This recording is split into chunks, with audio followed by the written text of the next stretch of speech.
अस्सलाम वालेकुम बच्चे, कैसे हैं सब लोग। होप सो सब ठीक होंगे। आज हम नाइन्थ क्लास की physics third chapter according to new syllabus topic देखेंगे न्यूटन का दूसरा कानूनी हरकत। हम लोगों ने न्यूटन के लॉस या कानून पढ़ने शुरू किए थे।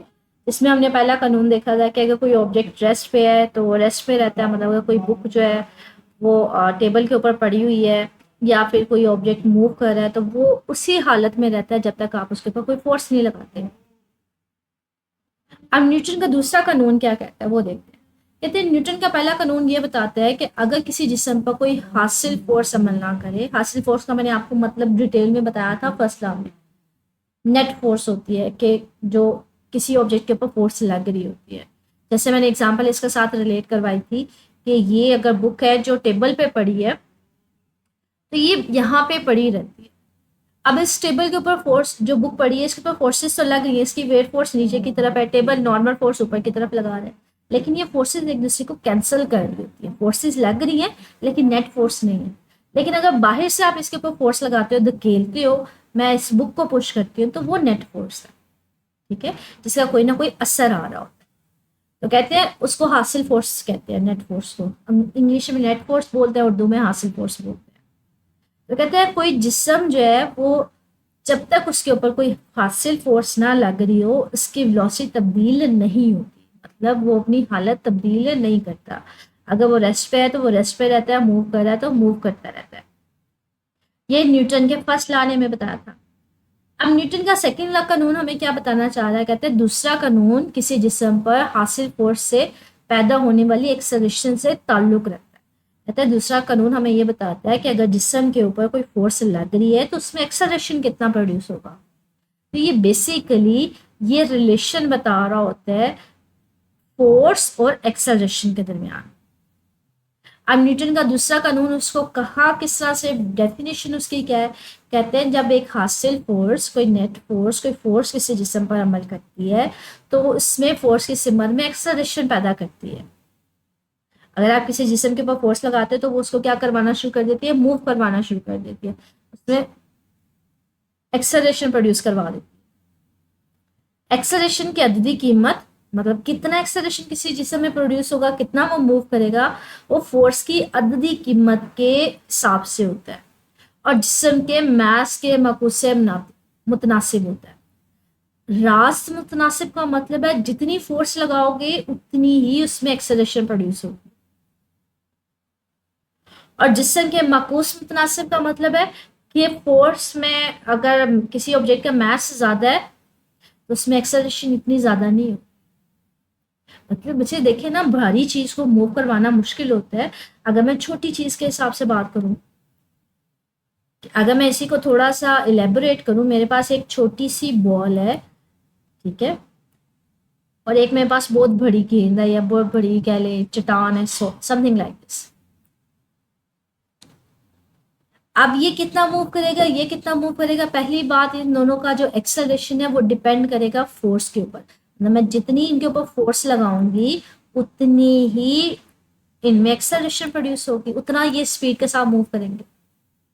तो कहते हैं वो रास मुतनासिब। मुतनासिब का मतलब है जितनी मैं फोर्स लगाती हूँ, जितनी ज्यादा लगाऊंगी एक्सेलरेशन भी उतना ही ज्यादा होगा, उतनी स्पीड के साथ ये मूव करेंगे।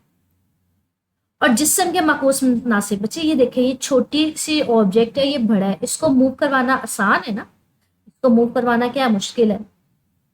तो इसका एक्सेलरेशन ज्यादा होगा, ये ज्यादा स्पीड के साथ जाएगा। इसका एक्सेलरेशन कम होगा, ये कम स्पीड के साथ जाएगा। मैस ज्यादा है तो एक्सेलरेशन क्या है, कम है। मैस कम है तो एक्सेलरेशन स्पीड क्या है, ज्यादा है। तो मकूस मुतनासिब का मतलब होता है एक चीज बढ़े तो दूसरी कम हो। मैस ज्यादा है तो एक्सेलरेशन कम है, मैस कम है तो एक्सेलरेशन ज्यादा है।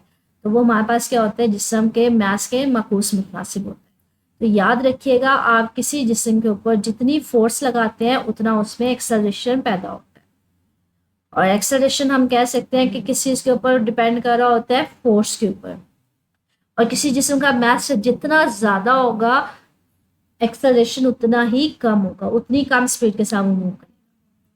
कहते हैं अगर मास हम रखने वाले किसी एक जिस्म पर फोर्स जिसकी अद्दी कीमत एफ हो अमल करे। कहते हैं सपोज करो कोई ऑब्जेक्ट है जिसके ऊपर आपके पास कोई फोर्स एक्ट कर रही है। कहते सपोज करें कि ये कोई ऑब्जेक्ट है जिसका कोई मास m है, इसका कोई मास होगा, आप इसके ऊपर फोर्स लगाते हो, ठीक है। इसके ऊपर फोर्स लगाओगे तो ये क्या करना शुरू हो जाएगी, मूव करना शुरू हो जाएगी। कहते हैं अगर इसी चीज को आप हिसाबी तरीके से लिखो, फॉर्मूला लिखो, तो कहते हैं एक्सेलरेशन डायरेक्टली प्रोपोर्शनल फोर्स के, मतलब ये किस स्पीड के साथ आगे जाएगी, जितनी मैं इसको पीछे की तरफ पीछे से धकेलूंगी, जितनी पीछे से मैं इसको फोर्स लगाऊंगी। एक्सेलरेशन डायरेक्टली प्रोपोर्शनल का मतलब है कि जितनी फोर्स लगाएंगे उतनी ही इसका एक्सेलरेशन ज्यादा होगा। इनवर्सली प्रोपोर्शनल है मास के, मतलब इस ऑब्जेक्ट का जितना ज्यादा मास होगा उसको मूव करवाना, उसकी स्पीड उतनी कम हो। तो इनवर्सली प्रोपोर्शनल का मतलब है एक चीज बढ़ेगी तो दूसरी कम होगी, मास ज्यादा होगा तो उसका एक्सेलरेशन क्या होगा, कम होगा। अब ये दोनों प्रोपोर्शनैलिटी है, इन दोनों क्वेश्चन को इकट्ठा कर दें, या डायरेक्ट था डायरेक्ट कर दें, डिवाइडेड बाय इनवर्स कर दें, दोनों को मैंने इकट्ठा कर।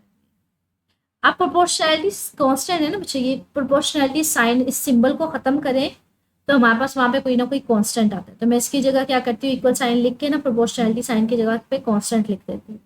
ये हमेशा याद रखिएगा कि प्रोपोर्शनैलिटी यहाँ पे हो, अगर उसको खत्म करना हो, इक्वल में लेके आना हो, तो इसकी जगह पे क्या आ जाता है, कांस्टेंट आ जाता है। कहते हैं एसआई यूनिट्स के मुताबिक मास का यूनिट क्या होता है 1 kg, फोर्स का यूनिट क्या होता है न्यूटन, ठीक है। एक्सेलरेशन का यूनिट क्या होता है मीटर पर सेकंड स्क्वायर, ये आपने यूनिट्स पढ़े हुए हैं फर्स्ट चैप्टर में। कहते हैं अगर इन सब के आप स्टैंडर्ड यूनिट्स लें, मास को 1 kg लें, एक्सेलरेशन को 1 मीटर पर स्क्वायर लें और फोर्स को न्यूटन में लें, तो कांस्टेंट की वैल्यू कितनी होगी, 1 होगी। मतलब इन सबको अगर 1 लें, 1 न्यूटन, 1 kg, 1 मीटर पर सेकंड स्क्वायर, ठीक है, तो कांस्टेंट की वैल्यू क्या होगी, 1 होगी। उसको लिखे ना लिखे कोई फर्क नहीं पड़ता।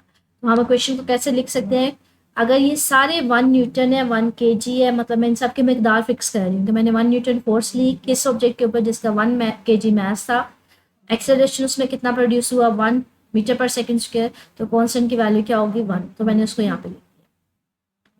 तो एक इसके इक्वल आ जाएगा एफ ओवर एम के, एम यहाँ पे डिवाइड हो रहा है, इधर जाके क्या हो जाएगा मल्टीप्लाई, तो एफ किसके इक्वल आ जाएगा, F is equal to M A.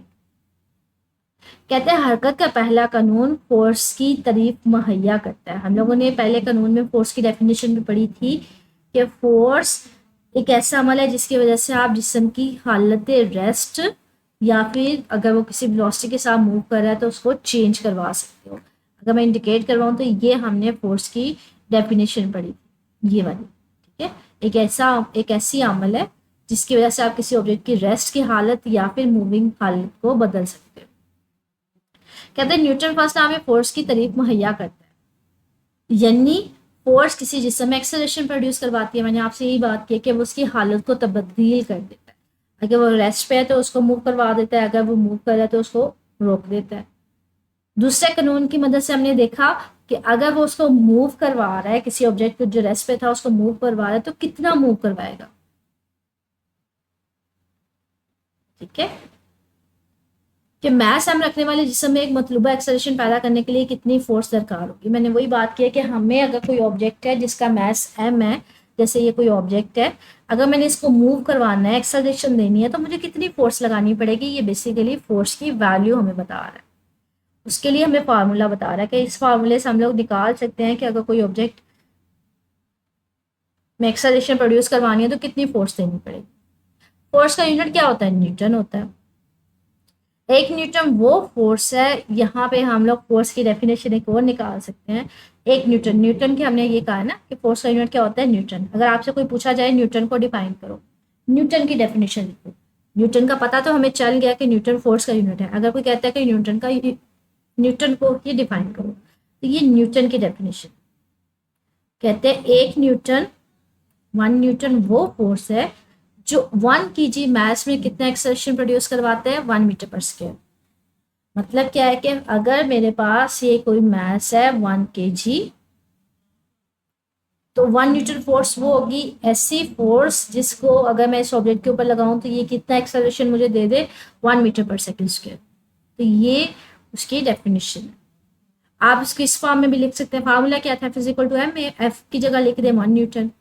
M की जगह लिख दे 1 kg और एक्सेलरेशन का यूनिट क्या होता है मीटर पर सेकंड स्क्वायर। तो अगर आप किसी ऑब्जेक्ट के ऊपर 1 न्यूटन फोर्स लगाएं, उस ऑब्जेक्ट का मास कितना 1 kg और एक्सेलरेशन कितना दे 1 मीटर पर सेकंड स्क्वायर, तो फोर्स क्या होगी 1 न्यूटन।